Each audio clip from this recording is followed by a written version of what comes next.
Welcome to Audible Archives. I'm Rob, your host and narrator, with tonight's tale rewritten by Raul. In the Bloodstained Pavement, a quiet holiday turns into a chilling mystery when an artist notices something no one else can. A splash of red that wasn't there before and shouldn't be there at all. If you're ready for a sharp, unsettling twist, stay close.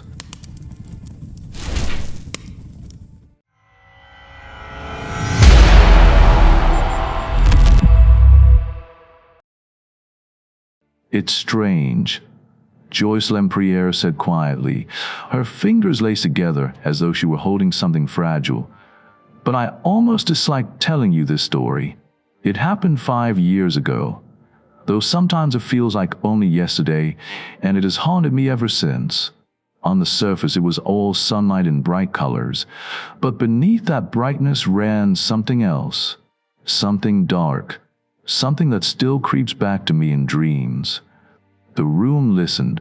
Even the fire seemed to crackle a little softer. And the oddest thing of all, Joyce continued, is a sketch I made at the time. At first glance it's nothing, just a rough study of a steep little Cornish street, drenched in golden sunlight. But if you look long enough, something shifts. Something sinister begins to stir at the edges. I've never sold that sketch. I keep it face down in a corner of my studio. I can't bear to look at it. She drew a slow breath.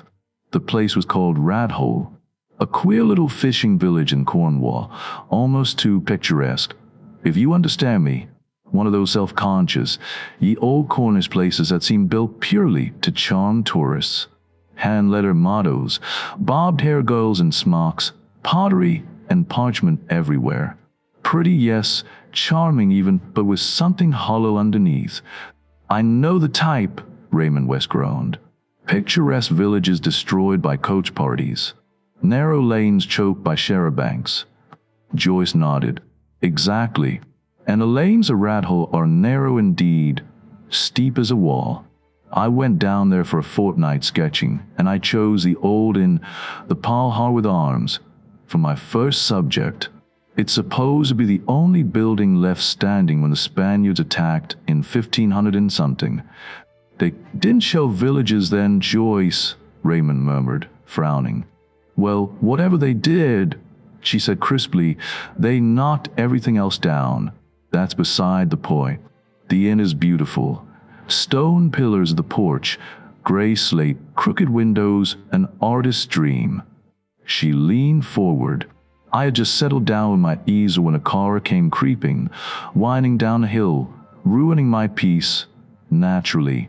Of course, it stopped directly in my line of sight. A man and a woman got out. I didn't notice them much. She wore mauve hat, mauve dress. The sort of person one glances at and forgets. Then the man returned to the car, drove it down to the quay, and strolled back past me toward the inn. Joyce's voice sharpened with annoyance, and just then another car came zigzagging downhill. Groans erupted around the room. Yes, Joyce said. Another. And out stepped a woman wearing the brightest chintz frock you can imagine. Scarlet poinsettias exploding all over it, and one of those huge Cuban straw hats dyed a furious red. You could see her from a mile away. She didn't stop at the inn. She drove farther down, towards the first car. And when she stepped out, the man saw her and let out a shout of astonished delight. Carol, in the name of wonder, Carol. Fancy meeting you in this place. I haven't seen you in years. Why, there's Marjorie, my wife. You must come and meet her. Joyce paused. Then the picture settled in the listeners' minds. They walked up the street together, and from the doorway, the other woman, Marjorie, emerged and came down toward them. I caught only a brief glimpse of Carol as she passed me, but was enough. A powdered white chin, a blazing scarlet mouth, a woman who lived in color, a woman who wanted to be seen. And Marjorie, Joyce hesitated. Marjorie, even from a distance, looked prim, proper, a little dowdy. The kind of woman who would iron her own socks, if you know what I mean.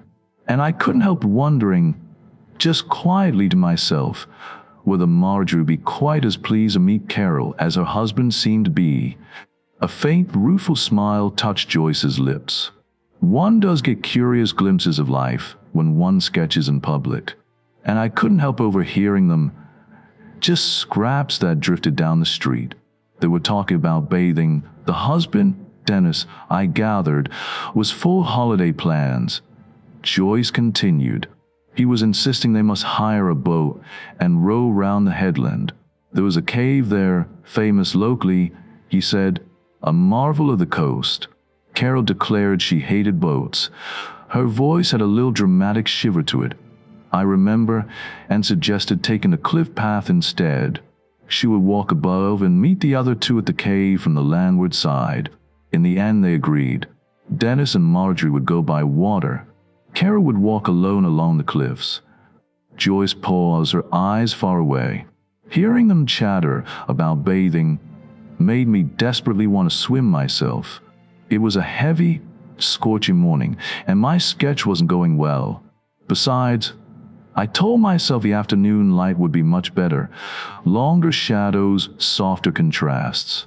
So I packed up my things and walked to a tiny beach I discovered the day before. Quite out of the way, my own secret corner. I had a glorious bathe and ate my lunch.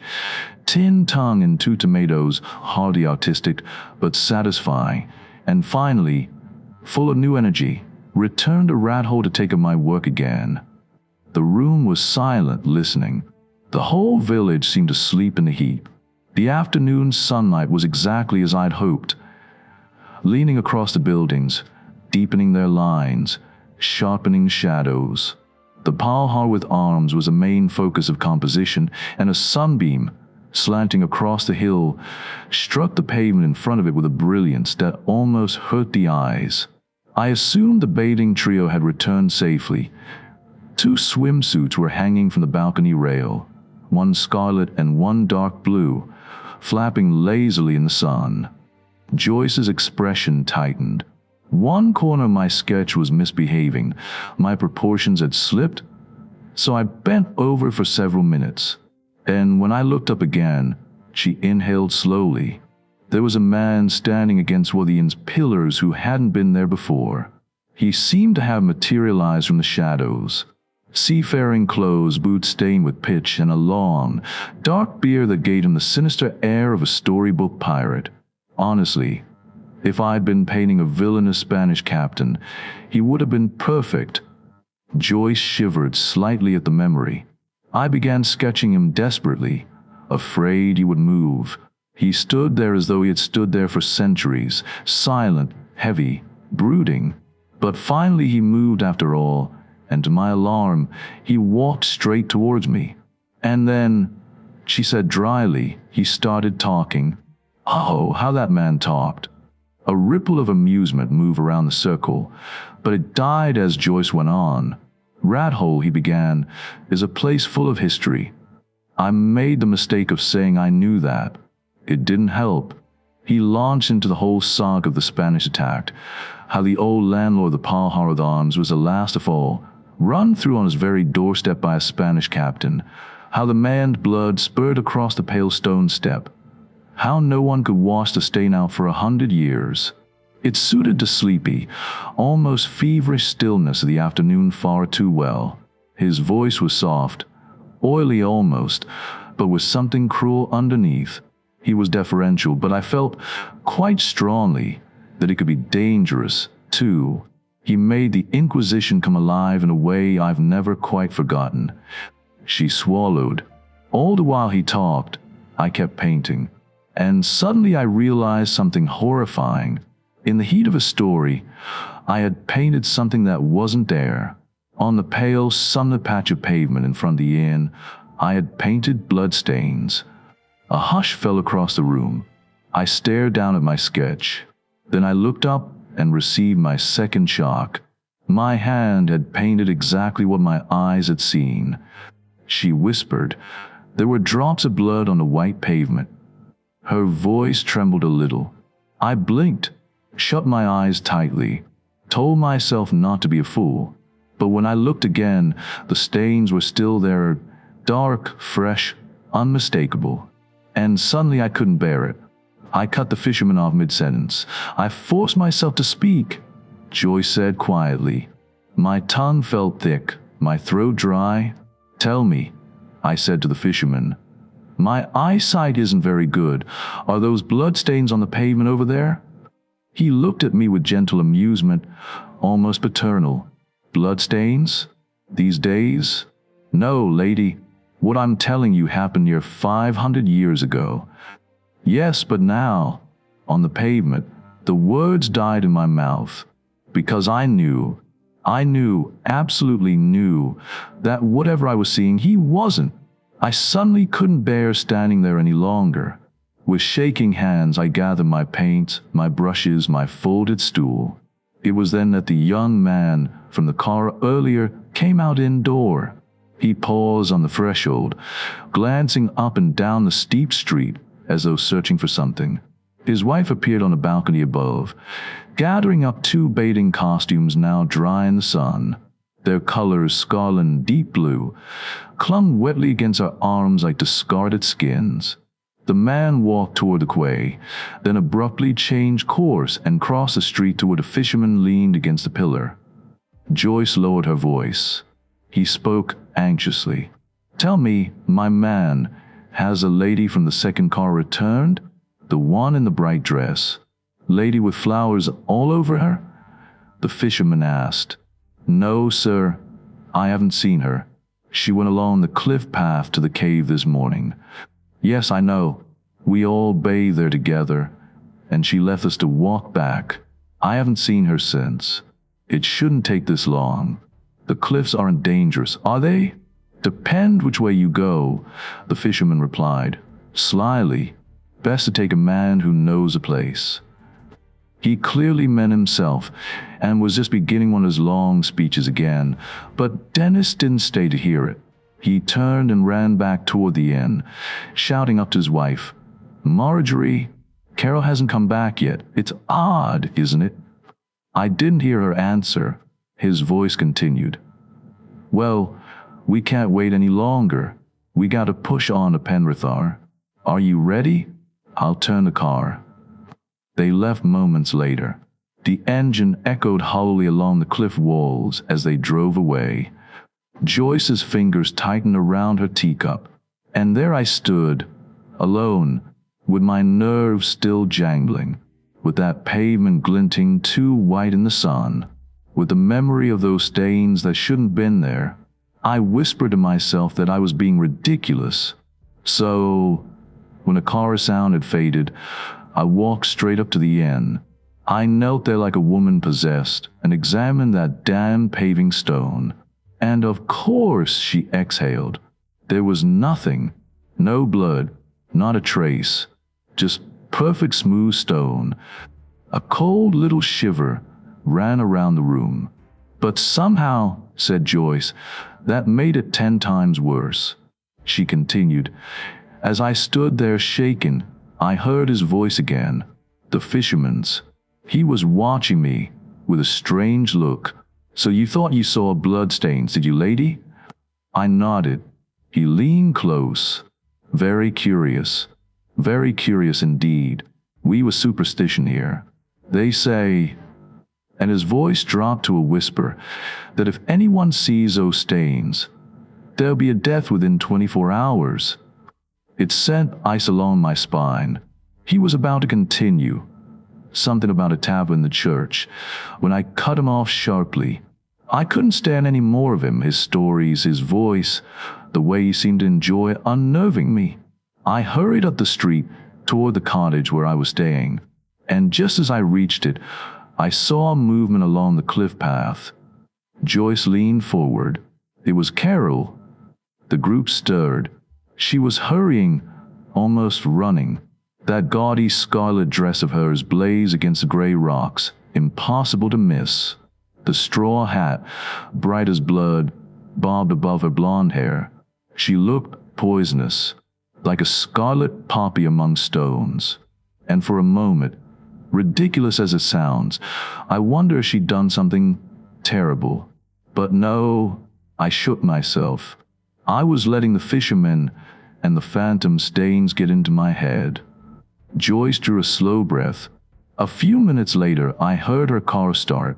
I wondered if she was in Penethar as well, but she took the opposite road. I watched her car creep up the hill and disappear beyond the bend, and only then did Rathole feel quiet again, sleepy, safe. Raymond West gave a skeptical snort. "If that's all," he said, "my verdict is settled.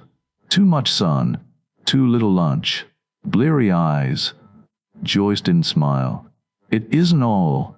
You have to hear the end." 2 days later, I opened the newspaper, and there it was, a small column. SEA baiting fatality. Mrs. Dacre, wife of Captain Dennis Dacre, was unfortunately drowned at Lander Cove. She and her husband had intended to bathe, but cold wind sprang up.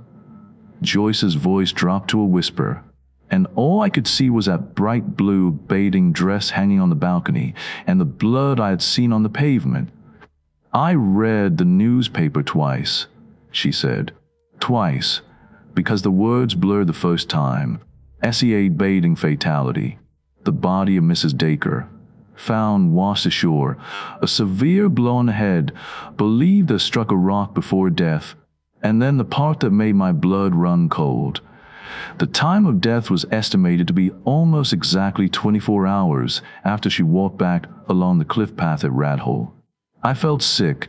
The scarlet hat, the bright chintz dress, the bloodstains I thought I imagined, and the fisherman's soft whisper, 'If anyone sees him, lady, there'll be a death before the next sunset.'" Sir Henry shook his head vigorously. "This is not a problem," he declared. "This is a ghost story. Miss Lemprière, you're a medium. Visions, cursive premonitions, purely supernatural." Mr. Petherick coughed, the way he always did when about to disagree. "One thing strikes me," he said. "That blow on the head. It may not have been a diving accident at all. We should not exclude murder. But he spread his hands. We simply have no data. Miss Lemprière's hallucination is interesting, but hardly evidence. Indigestion and coincidence," Raymond announced confidently. "And we can't even be sure the drowned woman was the same one Joyce saw at Rathole." Joyce was visibly annoyed. "She was the same, and anyway," Raymond cut in, "the curse, assuming curse's function, should apply only to inhabitants of Rathole, not visitors." "Oh, I agree there's something off," Sir Henry said. "That sinister fisherman. He feels important, but like Petherick says, we lack data." Joyce turned helplessly to Dr. Pender, who offered a kind smile. "A most intriguing tale," he admitted. "But yes, very low to go on." Then Joyce's eyes shifted to Miss Marple. Miss Marple smiled back gently, fingers still moving on her knitting needles. "I think you're being just a little unfair, Joyce dear," she said. "You've given the men a puzzle that relies on women's knowledge." The gentlemen looked collectively insulted.